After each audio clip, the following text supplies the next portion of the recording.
Bonjour, je m'appelle Titouan. Bonjour, je m'appelle Valerio. Bonjour, je m'appelle Nathan. On fait équipe tous les trois pour ce concours et on s'est rencontrés l'année dernière en école d'architecture et de paysage de Bordeaux. Étant bourguignon, j'ai pu plusieurs fois visiter la saline d'Arc-et-Senans. Et avec ces études en paysage, un nouveau regard s'est offert à moi sur ce lieu. Et c'était aussi surtout la volonté de participer à ce concours et donc de faire appel à mes deux camarades, donc Valerio et Nathan. Donc on vient tous de parcours assez différents et on a tous des regards et des perceptions très différentes du jardin en général. Mais on s'est retrouvés autour de cette question de la symbolique dans le jardin. Et pour nous, la symbolique et l'histoire culturelle des jardins, c'est vraiment cette manière de communiquer des choses, des émotions, des sensations. Et à travers cette dimension culturelle, on veut vous raconter une histoire. Ombre et fraîcheur, les jardins oasis. Toute expression, mot, terme ou concept se matérialise à travers des images, des représentations aux contours plus ou moins flous qu'il faut définir. L'imaginaire des oasis renvoie à des grands archétypes architecturaux et paysagers.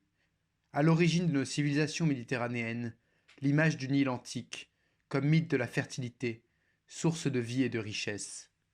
Cet imaginaire antique renvoie à l'histoire des premières installations humaines, où mythe et réalité se confondent. L'invention de la poterie va accompagner ce processus de sédentarisation, permettant de stocker la nourriture, accompagnant la naissance des premiers villages et la domestication des différentes espèces animales et végétales. L'histoire de la poterie, vue sous cet angle, est intimement liée à la naissance des premiers potagers. La poterie devient alors source, le point de départ du jardin.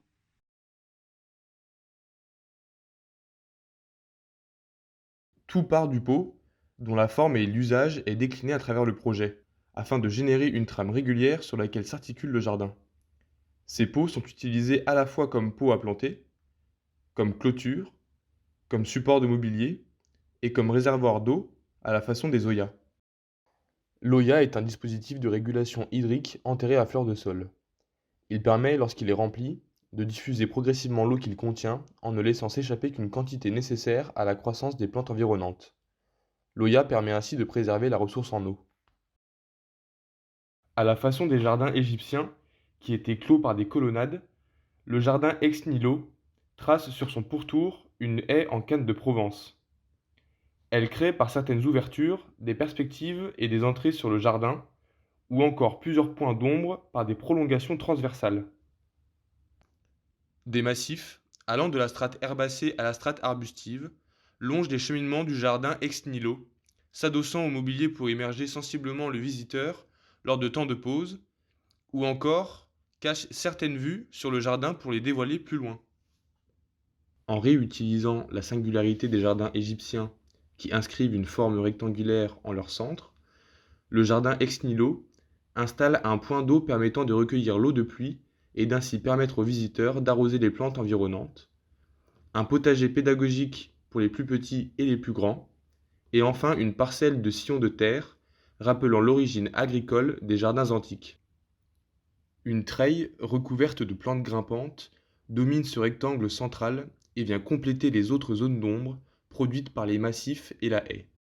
La matérialité du sol, à travers le jardin, se décline tout d'abord avec l'usage de la terre battue pour les cheminements principaux, ensuite avec un paillis en tuiles concassées pour le potager pédagogique, et d'autres tuiles concassées seront bordées cette fois-ci par des tomates sous la treille centrale. L'idée est ici de convoquer les oppositions à travers l'usage de couleurs complémentaires, le sol rouge comme symbole de l'aridité, le feu, et le vert d'une végétation luxuriante, l'oasis au cœur du désert. Le jardin ex nihilo s'appuie également sur un principe de réemploi. Les pots d'hiver qui peuplent le jardin peuvent être sourcés de différentes manières.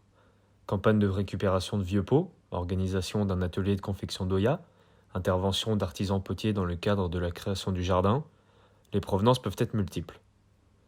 Les jardins d'Égypte laissent les témoignages picturaux les plus anciens.